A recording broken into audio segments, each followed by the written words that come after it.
வணக்கம். நீங்கள் இணைந்து கொண்டிருப்பது ஐபிசி தமிழின் செய்தி நேரம் நேரலையுடன். முதலில் தலைப்புச் செய்திகள். ஈரோடு விரிவான செய்திகள் தொடர்கின்றன. ஸ்ரீலங்கா சுதந்திர தினம் தமிழ் மக்களுக்கு ஒரு ஆக்கிரமிப்பு நாள் என்ற பரப்புரைகளுடன் ஸ்ரீலங்காவின் 75வது சுதந்திர தினத்தை புறக்கணிக்குமாறு கோரும் பரப்புரைகள் தமிழர் தாயக பகுதிகளில் தீவிரமடைந்து வருகின்றன. யாழ் பல்கலைக்கழக மாணவர்கள், குடிசார் சமூக உறுப்பினர்கள், மத பிரமுகர்கள் மற்றும் பொதுமக்களை சந்தித்து வருகின்றனர். ஸ்ரீலங்காவின் 75வது சுதந்திர தினத்தை கொண்டாடுவதற்கு திட்டமிடல்கள் முன்னெடுத்து வரும் நிலையில் தமிழர் தாயகத்தை பொறுத்தவரையில் வழமை போலவே சுதந்திர தினம் கரிநாளாக கடைபிடிக்கப்பட உள்ளமை குறிப்பிடத்தக்கது. ஸ்ரீலங்காவின் சுதந்திர நாளான பிப்ரவரி 4ஆம் தேதி தமிழர் தாயகம் எங்கும் சிங்கள தேசத்தின் சுதந்திர தினத்தை புறக்கணித்து மக்கள் எழுச்சி பேரணியில் ஒன்று கூடுமாறு யாழ் பல்கலைக்கழக மாணவர் ஒன்றியம் அழைப்பு விடுத்துள்ளது. இதன்படி எதிர்வரும் 4ஆம் தேதி போராட்டத்திற்கான முன்னாயத்த பணிகள் இடம்பெற்று வருகின்றன. யாழ் மறைமாவட்ட குறு முதல்வர் ஜஸ்டின் ஞானப்பிரகாசம் மற்றும் நாடாளுமன்ற உறுப்பினர் சார்ல்ஸ் நிர்மலநாதன் ஆகியோரை சந்தித்து பல்கலைக்கழக மாணவர்கள் கலந்துரையாடியுள்ளனர். அத்துடன் யாழ்ப்பாணத்தில் பல பகுதிகளிலும் கரிநாள் போராட்டத்திற்கான சுவரொட்டிகளும் ஒட்டப்பட்டுள்ளன. இதன்படி எதிர்வரும் சுதந்திர தினத்தில் தமிழர் தாயகத்தில் பாரிய எழுச்சி போராட்டம் இடம்பெறும் என எதிர்பார்க்கப்படுகின்றது. இதேவேளை வழமைக்கு மாறாக இந்த முறை தென்னிலங்கையிலும் சுதந்திர தினத்தில் எதிர்ப்பு போராட்டங்கள் இடம்பெறலாம் என எதிர்பார்க்கப்படுகின்றது. சுதந்திர தின நிகழ்விற்காக கொழும்பு காலிமுகத்திடல் பகுதியில் முன்னெடுக்கப்பட்டு வரும் தயார்படுத்தல்களுக்கு ஐக்கிய மக்கள் சக்தியின் மகளிர் பிரிவு தலைவியும் முன்னாள் நாடாளுமன்ற உறுப்பினருமான கிருணிகா பிரேமச்சந்திர எதிர்ப்பு வெளியிட்டு போராட்டம் நடத்தியிருந்ததுடன் பெருமளவு பணம் செலவழித்து மேற்கொள்ளப்படும் சுதந்திர தின நிகழ்வு தயார்படுத்தல்கள் தேவையற்றவை என வலியுறுத்தியுள்ளமையும் குறிப்பிடத்தக்கது.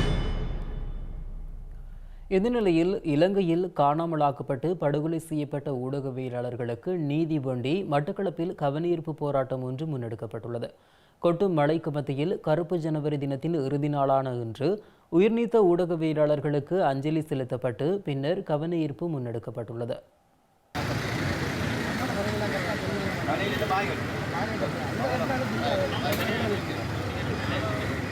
கருப்பு ஜனவரி தினத்தை முன்னிட்டு மட்டக்களப்பு மாவட்டத்தில் காந்தி பூங்காவில் அமைந்துள்ள உயிரிழந்த ஊடகவியலாளர்களின் நினைவு தூபிக்கு முன்பாக அமைதியான முறையில் கவனஈர்ப்பு போராட்டம் முன்னெடுக்கப்பட்டது. மட்டக்களப்பு தமிழ் ஊடகவியலாளர் ஒன்றியத்தின் தலைவர் கிருஷ்ணகுமார் தலைமையில் இன்று காலை கொட்டு மழைக்கு மத்தியிலும் போராட்டம் முன்னெடுக்கப்பட்டது. இதன்போது கருப்பு ஜனவரி தினத்தை கடைபிடிக்கும் முகமாக ஊடகவியலாளர்கள் கருப்பு பட்டியணிந்து சிவப்பு மெழுகுவர்த்தி ஏற்றி அஞ்சலி செலுத்திய பின்னர் கவனஈர்ப்பை மேற்கொண்டிருந்தனர். இந்த நிகழ்வில் ஊடகவியலாளர்கள், சமூக செயற்பாட்டாளர்கள், அருட்தந்தை ஜெகதாசன், பொத்துவில் தொடக்கம் பொலிகண்டி வரையான மக்கள் பேரெழுச்சி இயக்கத்தின் இணைப்பாளர் சிவயோகநாதன், அமைப்பின் பிரதிநிதி செல்வகுமார் உள்ளிட்டவர்கள் கலந்து கொண்டிருந்தனர். ஊடகவியலாளருடைய கொலைக்கோ மரணத்துக்கோ நீதி கிடைக்கவில்லை. கொலையாளிகள் யாரென்று தெரிந்தும் கொலையாளிகள் தொடர்பான போதிய சாட்சியம் இருந்தும் இதுவரை எந்த கொலைக்கும் எந்த காணாமலாக்களுக்கும் நீதி கிடைக்கவில்லை. ஊடகவியலாளர்கள் என்பது, ஊடகத்துறை என்பது ஒரு ஜனநாயக நாட்டினுடைய 4வது தூணாக இருக்கின்றது. ஒரு நாட்டிலே ஜனநாயகம் நிலைநிறுத்தப்பட வேண்டும் என்று சொன்னால், அல்லது ஜனநாயக கட்டமைப்பு செயற்படுத்தப்பட வேண்டும் என்று சொன்னால் ஊடகவியலாளர்களுடைய பங்களிப்பு மிக முக்கியமானது. ஆனால் காணாமலாக்கியும் இந்த அரசே, கடந்த அரசுகளே ஜனநாயகத்தை கேலிக்கூத்தாக்கியுள்ளன. ஆகவே நாங்கள் ஊடகவியலாளருடைய சார்பாகவும் மக்கள் சார்பாகவும் கொன்றொழிக்கப்பட்டதும் காணாமலாக்கப்பட்டதுமான ஊடகங்களுக்கு நாங்கள் இன்றைய கருப்பு ஜனவரியுடைய கடைசி நாளிலே நாங்கள் நீதி கேட்டிருக்கிறோம். தமிழர் தாயக பகுதிகளில் படையினர் ஆக்கிரமித்துள்ள பொதுமக்களின் காணிகளை மீள வழங்குவதற்கான ஏற்பாடுகளை ஸ்ரீலங்கா ஜனாதிபதி ரணில் விக்ரமசிங்க முன்னெடுத்து வரும் நிலையில் நாட்டில் உள்ள எந்த விகாரைகளை அண்மித்தும் காணப்படும் இராணுவ முகாம்களை அகற்ற வேண்டாம் என ஸ்ரீலங்காவின் 3 முக்கிய பீடங்களின் மகாநாயக்க தேரர்கள் ஜனாதிபதியை வலியுறுத்தியுள்ளனர். இது தொடர்பில் மகாநாயக்க தேரர்களின் கையொப்பத்துடன் ஸ்ரீலங்கா ஜனாதிபதிக்கு விசேட கடிதம் ஒன்று அனுப்பி வைக்கப்பட்டுள்ளது. இலங்கையின் தமிழர் தாயக பகுதிகளான வடக்கு, கிழக்கு மற்றும் ஏனைய மாகாணங்களிலும் அமைந்துள்ள பௌத்த விகாரைகளின் பாதுகாப்பு மற்றும் அபிவிருத்திக்காக நியமிக்கப்பட்டுள்ள பாதுகாப்பு படையினரை நீக்க வேண்டாம் என ஜனாதிபதி ரணில் விக்ரமசிங்கவிடம் கோரிக்கை விடுத்துள்ளதாக 3 பீடங்களின் மகாநாயக்க தேரர்கள் தெரிவித்துள்ளனர். பௌத்த மதஸ்தலங்களின் பாதுகாப்பையும் இருப்பையும் உறுதிப்படுத்துவது அரசாங்கத்தின் கடமை என ஸ்ரீலங்கா ஜனாதிபதிக்கு எழுதியுள்ள கடிதத்தில் தேரர்கள் தெரிவித்துள்ளனர். பாதுகாப்பு படையினர் யுத்தத்தின் பின்னர் வடக்கு மற்றும் கிழக்கிலுள்ள பௌத்த மத தலங்களை பாதுகாப்பதற்கும் பராமரிப்பதற்கும் அளப்பரிய பங்களிப்பை செய்து வருவதாகவும் அவர்கள் குறிப்பிட்டுள்ளனர். அத்துடன் ஸ்ரீலங்காவின் பாதுகாப்பு படையினர் பௌத்த பிக்குகளுக்கும் உதவிகளை வழங்கி வருவதாகவும் சுட்டிக்காட்டப்பட்டுள்ளது. எனவே குறித்த இடங்களிலிருந்து பாதுகாப்பு படையினரை அகற்றுவது அந்த இடங்களின் வளர்ச்சிக்கு இடையூறாக அமையும் என்று 3 பீடங்களின் மகாநாயக்க தேரர்கள் தமது கடிதத்தில் தெரிவித்துள்ளனர். ஸ்ரீலங்காவின் பயங்கரவாத தடை சட்டத்தின் கீழ் கைது செய்யப்பட்டுள்ள அனைத்து பல்கலைக்கழக மாணவர் ஒன்றியத்தின் ஒருங்கிணைப்பாளர் வசந்த முதலிகேவுக்கு எதிராக தொடரப்பட்ட பல வழக்குகளில் ஒரு வழக்கில் அவருக்கு பிணை வழங்கப்பட்டுள்ளது. எனினும் அவர் தொடர்ந்தும் பயங்கரவாத தடை சட்டத்தின் கீழ் தடுத்து வைக்கப்பட்டுள்ளார்.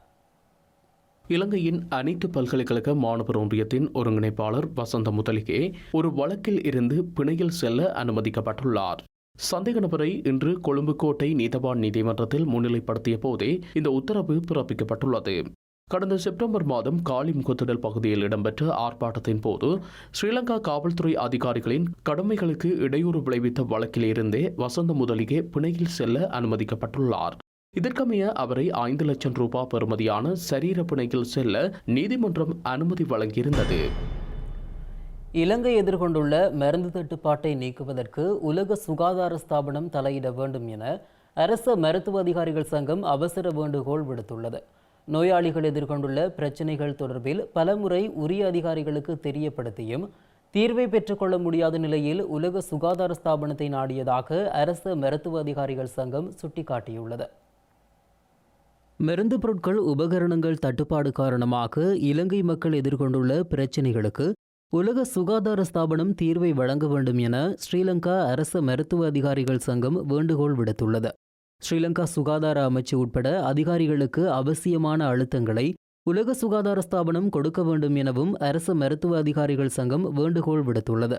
மருந்துகள் மற்றும் மருத்துவ உபகரணங்கள் தட்டுப்பாடுகள் காரணமாக மக்கள் எதிர்கொண்டுள்ள நெருக்கடி குறித்து தாம் தொடர்ச்சியாக ஜனாதிபதிக்கும் சுகாதார அமைச்சருக்கும் தெரிவித்துள்ளதாகவும் அரச மருத்துவ அதிகாரிகள் சங்கத்தின் செயலாளர் வைத்தியர் ஹரித அலுத்கே தெரிவித்துள்ளார்.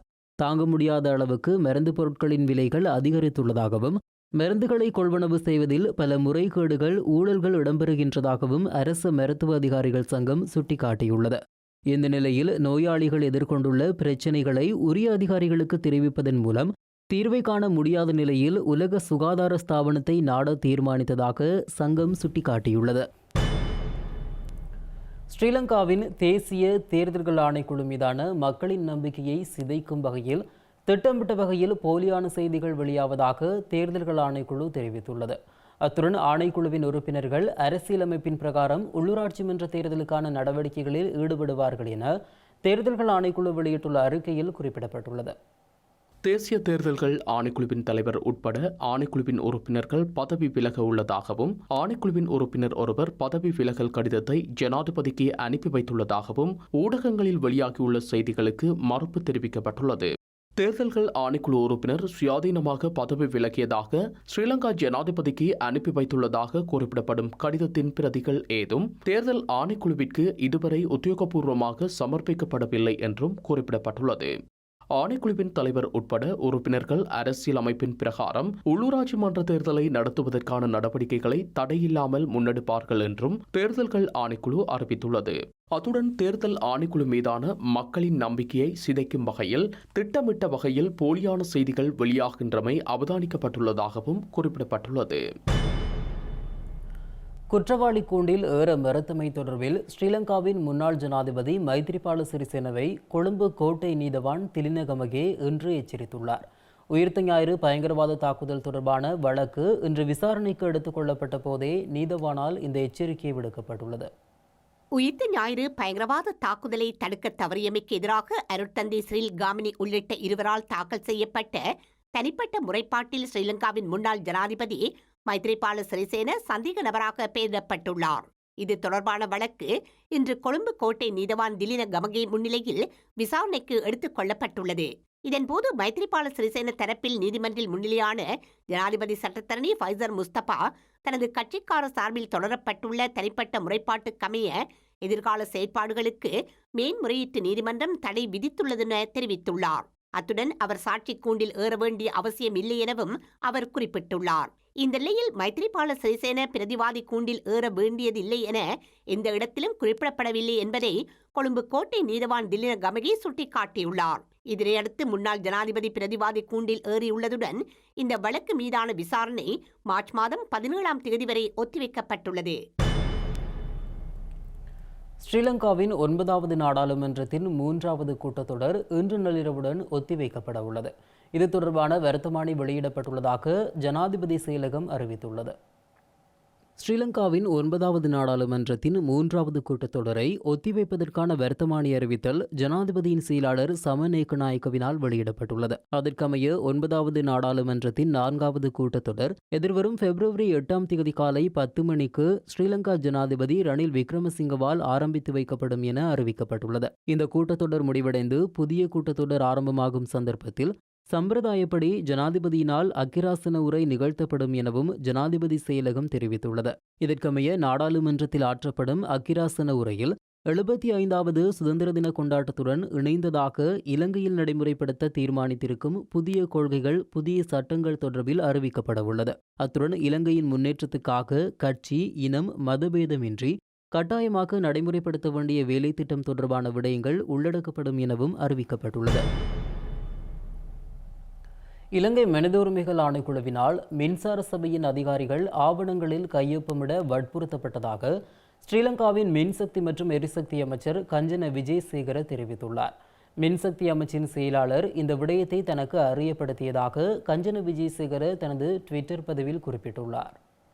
மனித உரிமைகள் ஆணைக்குழுவுடனான கலந்துரையாடலில் கலந்து கொண்ட இலங்கை மின்சார சபையின் அதிகாரிகள் இருவருக்கு 2 ஆவணங்களில் கையொப்பமிடுமாறு வற்புறுத்தப்பட்டதாக மின்சக்தி எரிசக்தி அமைச்சர் கஞ்சன விஜயசேகர தெரிவித்துள்ளார். ஆவணத்தில் கையொப்பமிட உடன்படவில்லையாயின் சிறை தண்டனை விதிக்கப்படக்கூடும் என்று மனித உரிமை ஆணைக்குழு அதிகாரிகளால் தமது அதிகாரிகள் அச்சுறுத்தப்பட்டதாகவும் அவர் குறிப்பிட்டுள்ளார். இந்த நிலையில் சம்பந்தப்பட்ட மனித உரிமை ஆணைக்குழு உறுப்பினர்களுக்கு எதிராக எடுக்கப்பட வேண்டிய நடவடிக்கைகள் குறித்து அதிகாரிகள் ஏற்கனவே சட்ட ஆலோசனை பெற்றிருந்ததாகவும் இந்த சம்பவம் தொடர்பில் எழுத்துப்பூர்வமாக சமர்ப்பித்துள்ளதாகவும் கஞ்சன விஜயசேகர தெரிவித்துள்ளார். நேற்று காலை ஸ்ரீலங்கா ஜனாதிபதிக்கு இந்த விடயத்தை அறிவித்துள்ளதாக குறிப்பிட்ட அமைச்சர் கஞ்சன விஜயசேகர அரசியலமைப்பு பேரவைக்கு எழுத்து மூலம் அறிவிக்க உள்ளதாகவும் தெரிவித்துள்ளார். இலங்கையில் உயர்தர பரீட்சைகள் இடம்பெற்று வரும் நிலையில் இந்த காலப்பகுதியில் தடையற்ற மின்சார விநியோகத்தை உறுதிப்படுத்துமாறு ஸ்ரீலங்காவின் பொது பயன்பாடுகள் ஆணைக்குழு மின்சார சபைக்கு எழுத்து மூலம் அறிவித்துள்ளது. அத்துடன் இன்று மின்சார தடையை நடைமுறைப்படுத்துவதற்கு அனுமதி கோரி இலங்கை மின்சார சபையின் பொது முகாமையாளரால் நேற்று பொது பயன்பாடுகள் ஆணைக்குழுவுக்கு கடிதம் ஒன்று அனுப்பப்பட்டதாக அதன் தலைவர் ஜனக ரத்நாயக்க தனது கடிதத்தில் தெரிவித்துள்ளார். ஸ்ரீலங்காவின் மின்சார பரிமாற்றம் மற்றும் மொத்த விநியோக உரிமம் எண் 30/10 நிபந்தனையின் கீழ் 2022ஆம் ஆண்டு பிப்ரவரி 18 முதல் 2023 ஜனவரி 25ஆம் தேதி வரை மின்சாரத்தை துண்டிக்க அனுமதி விடுத்த கோரிக்கைகள் அனைத்தையும் ஆணைக்குழு அங்கீகரித்துள்ளதாக ஜனக ரத்நாயக்க தெரிவித்துள்ளார். எவ்வாறாயினும் உயர்தர பரீட்சைக்கு தோற்றியுள்ள 3,31,709 பரீட்சார்த்திகளின் உரிமைகளை பாதுகாப்பதற்காக நேற்று முதல் எதிர்வரும் பிப்ரவரி 17ஆம் தேதி வரை திட்டமிட்ட மின்சார தடையை பொது பயன்பாடுகள் ஆணைக்குழு அங்கீகரிக்காது என்று அவர் குறிப்பிட்டுள்ளார். இதன்படி பிப்ரவரி 17ஆம் தேதி வரை தடையற்ற மின்சாரத்தை வழங்குமாறு மின்சார சபைக்கு அறிவுறுத்தியதாகவும் அதுவரை திட்டமிட்ட மின்சார தடைக்கான அனுமதி கோரிக்கைகளை சமர்ப்பிப்பதை தவிர்க்குமாறும் ஜனக ரத்நாயக்க தெரிவித்துள்ளார். மேலும் குறித்த காலத்தில் மின்தடை விதிக்கப்பட்டால் மின்சார பரிமாற்றம் மற்றும் மொத்த விநியோக உரிம நிபந்தனையை மீறுவதற்கு மின் விநியோக உரிமதாரர் சட்டப்பூர்வமாக பொறுப்பேற்க வேண்டும் என்றும் அவர் குறிப்பிட்டுள்ளார். அமெரிக்காவின் USS ஆங்கரேஜ் போர்க்கப்பல் ஸ்ரீலங்கா கடற்படையினருடனான இருதரப்பு பயிற்சியை வெற்றிகரமாக முடித்த பின்னர் தீவை விட்டு வெளியேறியுள்ளது. 8 நாட்களாக நேரடியாகவும் கடலிலும் நடைபெற்ற ஸ்ரீலங்கா அமெரிக்க இராணுவங்களிடையேயான பயிற்சிகள் நேற்றுடன் கொழும்பில் நிறைவடைந்துள்ளன. கொழும்பிலும் திருகோணமலை மற்றும் முள்ளிக்குளம் ஆகிய இடங்களில் அமைந்துள்ள ஸ்ரீலங்கா கடற்படை தளங்களிலும் மற்றும் லட்சத்தீவு கடலிலும் ஜனவரி 19 முதல் 26 வரை ஒத்துழைப்பு தயார் நிலை மற்றும் கடல் பயிற்சி நடைபெற்றது. மனிதாபிமான உதவி, அனர்த்த நிவாரணம் மற்றும் கடல்சார் பாதுகாப்பு திறன்கள் ஆகிய விடயங்களில் நிபுணத்துவத்தை அதிகரிப்பதில் இந்த பயிற்சியானது கவனம் செலுத்தியது. இந்த பயிற்சியும் அதை நிஜத்தில் மேற்கொள்வதற்கு உதவிய அனைவரின் முயற்சிகளும் இருதரப்பின் பொதுவான தொலைநோக்கை அடைவதில் அமெரிக்காவும் இலங்கையும் கொண்டுள்ள அர்ப்பணிப்பிற்கான ஒரு சான்றாக விளங்குவதாக அமெரிக்க 7வது கடற்படையின் துணை கட்டளை தளபதி ரியர் அட்மிரல் ஜோக்கின் ஜே மார்டினெஸ் டி பினிலோஸ் கூறியுள்ளார். இந்த வருட பயிற்சியில் ஜப்பான் கடல்சார் தற்காப்பு படை மற்றும் மாலைதீவு தேசிய பாதுகாப்பு படை மற்றும் ஸ்ரீலங்கா விமானப்படை ஆகியவற்றின் பங்கேற்பாளர்களும் கலந்து கொண்டனர். இலங்கை, அமெரிக்கா, ஜப்பான் மற்றும் மாலைத்தீவு ஆகிய நாடுகளுக்கு இடையிலான இந்த நல்லுறவானது எதிர்காலத்திலும் மென்மேலும் தொடரும் என நம்புவதாக ஸ்ரீலங்கா கடற்படையின் கட்டளை தளபதி வைஸ் அட்மிரல் பிரியந்த பெரேரா தெரிவித்தார். கரட் மாரெக்ஸ் ஸ்ரீலங்கா என்பது பிராந்திய பாதுகாப்பு ஒத்துழைப்பை மேம்படுத்துதல், மனிதாபிமான உதவிகள் மற்றும் பேரிடர் நிவாரணங்களை வழங்குதல் போன்ற விடயங்களை பயிற்சி செய்தல், கடல்சார் புரிதல், பங்காண்மை மற்றும் இணைந்து செயற்படும் திறன் ஆகியவற்றை வலுப்படுத்துதல் ஆகியவற்றுக்காக வடிவமைக்கப்பட்ட இலங்கைக்கும் அமெரிக்காவுக்கும் இடையிலான ஒரு இருதரப்பு பயிற்சியாகும் என ஸ்ரீலங்கா கடற்படை தெரிவித்துள்ளது. ஸ்ரீலங்கா அரசாங்கம் மேற்கொண்டுள்ள நீதித்துறை சீர்திருத்த நடவடிக்கைகள் கடினமாக இருக்கின்ற போதிலும் நிதியுதவியை பெற்றுக்கொள்ள இதுவே மார்க்கமாகும் என்று நிதி ராஜாங்க அமைச்சர் செகான் சேமசிங்க தெரிவித்துள்ளார். கொழும்பில் இடம்பெற்ற நிகழ்வொன்றில் கலந்து கொண்டதன் பின்னர் ஊடகங்களுக்கு கருத்து தெரிவித்த செகான் சேமசிங்க அண்மையில் மேற்கொள்ளப்பட்ட மறுசீரமைப்புகளால் ஓரளவு உறுதித்தன்மை ஏற்பட்டுள்ளதாகவும் தெரிவித்துள்ளார். இலங்கையில் தற்போது நடைமுறைப்படுத்தப்பட்டுள்ள மறுசீரமைப்புகள் கடுமையானவையாகவும் வேதனைக்குரியவையாகவும் காணப்படுகின்றன என்பதை ஏற்றுக்கொள்வதாகவும், மறுசீரமைப்புகள் வலி மிக்கவையாக காணப்பட்டாலும் அவை நடைமுறைப்படுத்தப்படாவிட்டால் பொருளாதாரத்தை மேலும் வீழ்ச்சியடைய செய்யும் என்றும் நிதி ராஜாங்க அமைச்சர் செகான் சேமசிங்க தெரிவித்துள்ளார்.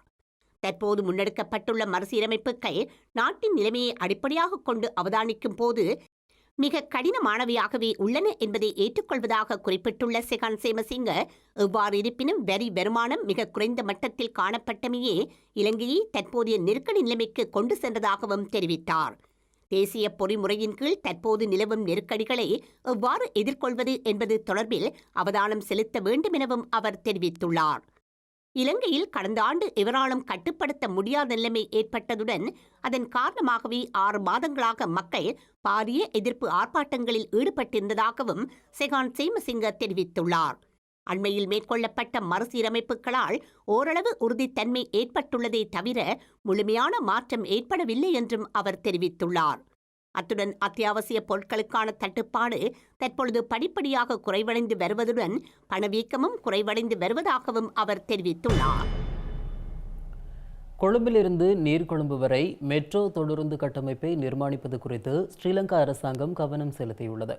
இது தொடர்பிலான கலந்துரையாடல் தனது தலைமையில் முதலீட்டு ஊக்குவிப்பு ராஜாங்க அமைச்சர் திலும் அமுனுகம உள்ளிட்ட பலரின் பங்கு பெற்றதுடன் நடைபெற்றதாக அமைச்சரவை பேச்சாளர் அமைச்சர் பந்துல குணவர்தன தெரிவித்துள்ளார். கொழும்பு துறைமுக நகரத்திலிருந்து நீர்கொழும்பு வரையிலான உயர்மட்ட மெட்ரோ தொடருந்து பாதையை அமைப்பது குறித்து ஸ்ரீலங்கா அரசாங்கம் பரிசீலித்து வருவதாக அமைச்சரவை பேச்சாளர் அமைச்சர் பந்துல குணவர்தன தெரிவித்துள்ளார்.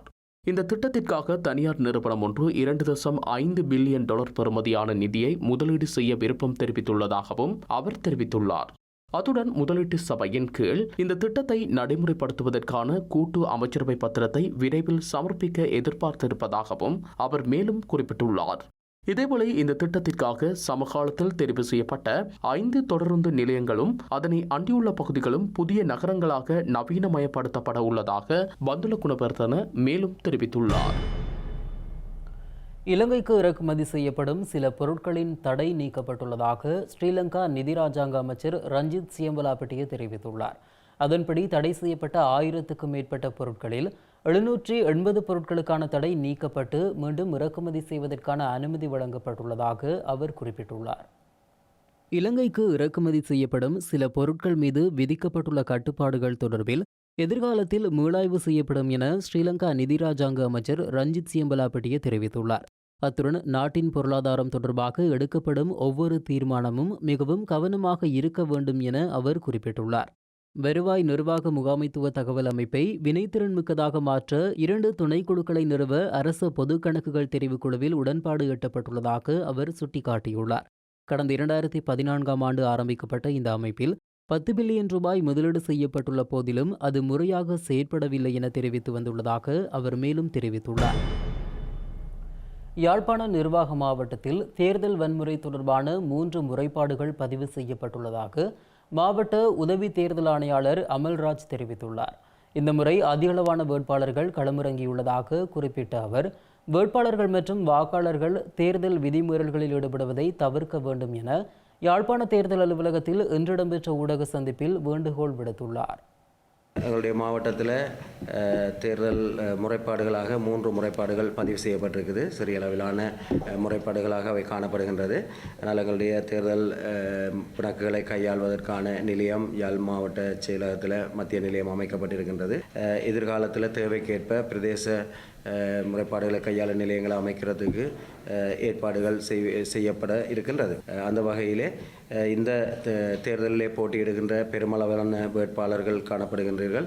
அதே போல இதில் வாக்களிப்பதற்காக ஆர்வமுள்ள வாக்காளர்கள் அனைவரையும் நாங்கள் வினயமாக வேண்டிக் கொள்கின்ற ஒரு விடயம், அனைவரும் நீதியானதும் நியாயமானதுமான ஒரு தேர்தல் நடைபெறுவதற்கு சகல வழிகளிலும் ஒத்துழைப்பு வழங்க வேண்டும். இருக்கிற சட்ட விதிகளுக்கு அமைவாக செயற்படுவதனூடாக ஒரு நிலையான சிறந்த தேர்தலை நாங்கள் நடத்தி முடிக்க முடியும்.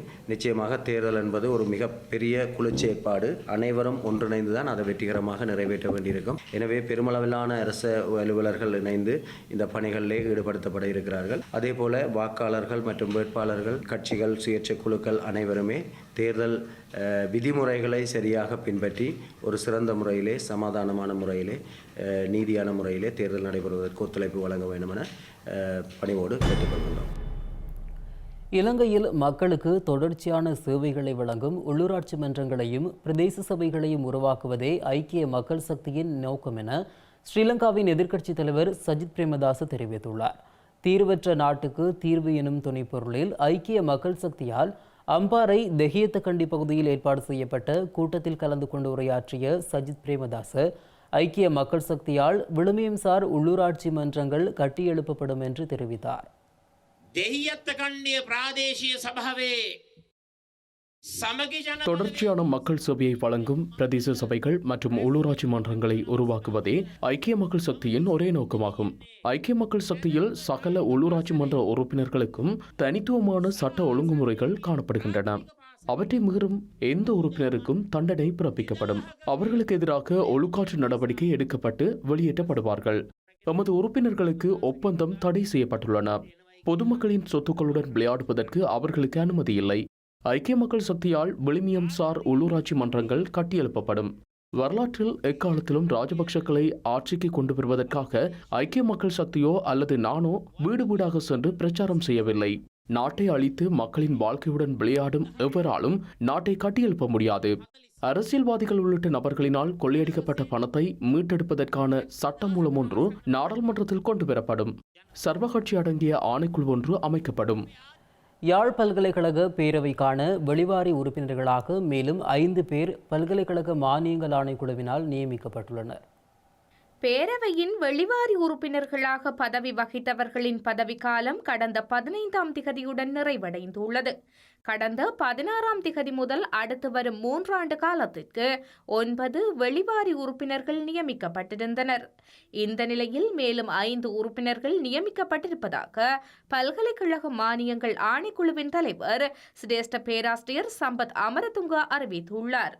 தெல்லிப்பளை துர்காதேவி தேவஸ்தானத்தின் தலைவர் கலாநிதி செஞ்சொட் செல்வர் ஆறு திருமுகன், ஓய்வு பெற்ற பணிப்பாளர் நாயகம் V Kanaga Sabapathy, Lanka sustainable ventures நிறுவனத்தின் பணிப்பாளர் குலேந்திரன் சிவராம், வடக்கு உணவு நிறுவனத்தின் ஸ்தாபகரும் பணிப்பாளருமான கபிலன் கருணானந்தன் மற்றும் ஜாழ் ஆயர் கலாநிதி PJ ஜெபரட்னம் ஆகியோரே உறுப்பினர்களாக நியமிக்கப்பட்டுள்ளனர். இவர்களுக்கான கடிதங்கள் தபால் மூலம் அனுப்பி வைக்கப்பட்டுள்ளதாக பல்கலைக்கழக மானியங்கள் ஆணைக்குழு தலைவர் சம்பத் அமரதுங்க அறிவித்துள்ளார்.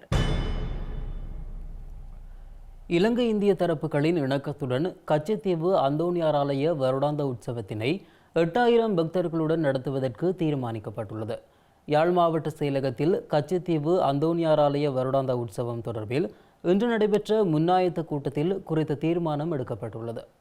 கச்சத்தீவு புனித அந்தோணியார் ஆலய வருடாந்த உற்சவம் எதிர்வரும் மார்ச் மாதம் 3ஆம் 4ஆம் திகதிகளில் இடம்பெறவுள்ளது.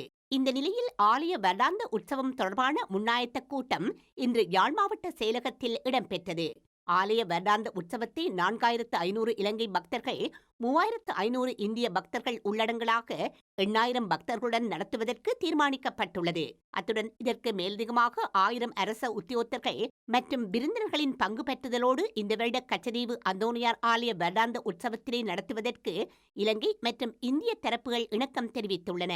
இந்த நிலையில் ஊடகங்களுக்கு கருத்து வெளியிட்ட யாழ் மாவட்ட அரசாங்க அதிபர் அம்பலவாணர் சிவபாலசுந்தரன் ஆலய வருடாந்த உற்சவத்தை இவ்வாண்டு மிக சிறப்பாக முன்னெடுப்பதற்கு நிதி பிரச்சினை காணப்படுவதாக குறிப்பிட்டுள்ளார். உதவி செய்ய விரும்பும் தனவந்தர்களிடமிருந்து நிதியை வேண்டி நிற்பதாக அவர் தெரிவித்துள்ளார். தீவு புனித அந்தோனியார் தேவாலயத்தினுடைய உற்சவம், வருடாந்த உற்சவம், திருப்பலி உற்சவம் இவ்வாண்டு மார்ச் மாதம் 3-4 தேதியிலே நடைபெற இருக்கிறது. இருக்கக்கூடிய இலங்கையினுடைய பொருளாதார நெருக்கடி மிக சூழ்நிலையிலே அதை கருத்திலே கொண்டு அனுமதிக்கப்படக்கூடிய யாத்திரிகளுடைய எண்ணிக்கை 8000 மட்டுப்படுத்துவது என தீர்மானிக்கப்பட்டிருக்கிறது. மிக முக்கியமான விஷயம் என்னவென்றால், எனவே கடந்த காலங்களில் யாத்திரிகளுக்கான முழுநேர உணவு வழங்கப்பட்டிருந்தது. ஆனால் இம்முறை செல்ல விரும்புகின்ற யாத்திரிகர்கள் அவர்களுக்கான உணவு வசதிகளை செய்து கொண்டு செல்லுவது நல்லது என்று அறிவுறுத்தப்படுகிறது. சிறப்பாக செய்வதற்கு நிதி பிரச்சனையாக இருக்கிறது.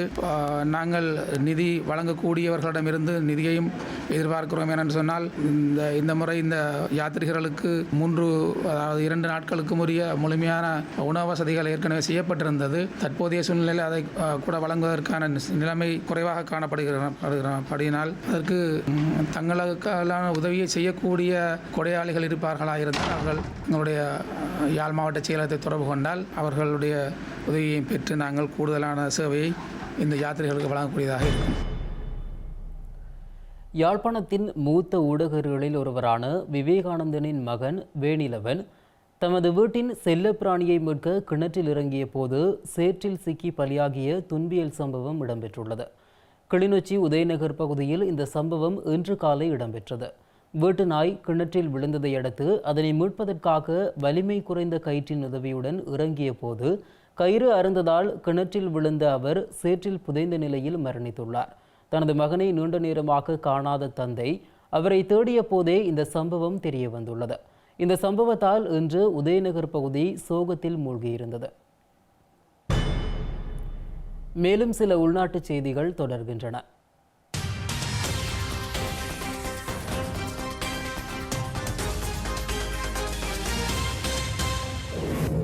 ஸ்ரீலங்கா வெளிவிவகார அமைச்சர் அலி சப்ரி சவுதி அரேபிய ராஜ்யத்துக்கான உத்தியோகபூர்வ விஜயத்தை நிறைவு செய்துள்ளதாக வெளிவிவகார அமைச்சு தெரிவித்துள்ளது. சவுதி அரேபியாவின் வெளிவிவகார அமைச்சரின் அழைப்பின் பேரில் அலி சப்ரி கடந்த 22ஆம் தேதி முதல் 27ஆம் தேதி வரை சவுதி அரேபியாவுக்கு உத்தியோகபூர்வ விஜயத்தை மேற்கொண்டார். அங்கு சவுதி அரேபிய பிரதமர், இஸ்லாமிய ஒத்துழைப்பு அமைப்பின் பொதுச் செயலாளர், இஸ்லாமிய அபிவிருத்தி வங்கியின் உப தலைவர், வளைகுடா ஒத்துழைப்பு சபையின் செயலாளர் நாயகம், மதீனா மாகாண ஆளுநர் ஆகியோரை சந்தித்ததுடன் ரியாத் மற்றும் ஜித்தாவில் உள்ள இலங்கை சமூகங்களுடன் கலந்துரையாடியிருந்தார். யாழ்ப்பாணம் தென்மராட்சி மிருசுவில் வடக்கு பகுதியில் கட்டுத்துவக்கு வெடித்ததில் இளம் குடும்பஸ்தர் உயிரிழந்துள்ளார். அதே பகுதியைச் சேர்ந்த 34 வயதுடைய தங்கவேல் மோகனதாஸ் என்பவரே உயிரிழந்துள்ளார். சடலம் சாவகச்சேரி ஆதார வைத்தியசாலையில் பிரேத பரிசோதனையின் பின்னர் உறவினர்களிடம் ஒப்படைக்கப்பட்டுள்ளது. மன்னார் கீரி பகுதியில் இறைச்சிக்காக கொண்டு செல்லப்பட்ட 35 கிலோ எடை கொண்ட கடலாமையுடன் 2 கைது செய்யப்பட்டுள்ளனர். கைது செய்யப்பட்டவர்கள் கீரி பகுதியைச் சேர்ந்த 50 மற்றும் 55 வயதுடையவர்கள் என குற்றத்தடுப்பு காவல்துறை புலனாய்வு பிரிவினர் தெரிவித்துள்ளனர். மட்டக்களப்பு ரிதித்தென்ன கிராமத்துக்குள் இன்று அதிகாலை புகுந்த காட்டு யானைகள் வேலிகளை சேதப்படுத்தி தென்னை போன்ற பெறுமதியான பயிர்களையும் நாசப்படுத்தியுள்ளது. குறித்த காட்டு யானைகளை இப்பிரதேசத்திலிருந்து நிரந்தரமாக விரட்டியடிப்பதற்கான நடவடிக்கைகளை சம்பந்தப்பட்ட தரப்பினர் மேற்கொள்ள வேண்டும் எனவும், தவறும் பட்சத்தில் உயிர் சேதங்களும் ஏற்பட வாய்ப்புள்ளதாகவும் பொதுமக்கள் அச்சமும் கவலையும் தெரிவிக்கின்றனர். செய்தி நேரத்தில் நிறைவாக மீண்டும் தலைப்புச் செய்திகள். இத்துடன் ஐபிசி தமிழின் செய்தி நேரம் நேரலை நிறைவடைகின்றது. உடனுக்குடன் செய்திகளை அறிந்து கொள்ள ibc tamil.com என்ற எமது இணையதளத்தை பார்வையிடுங்கள். வணக்கம்.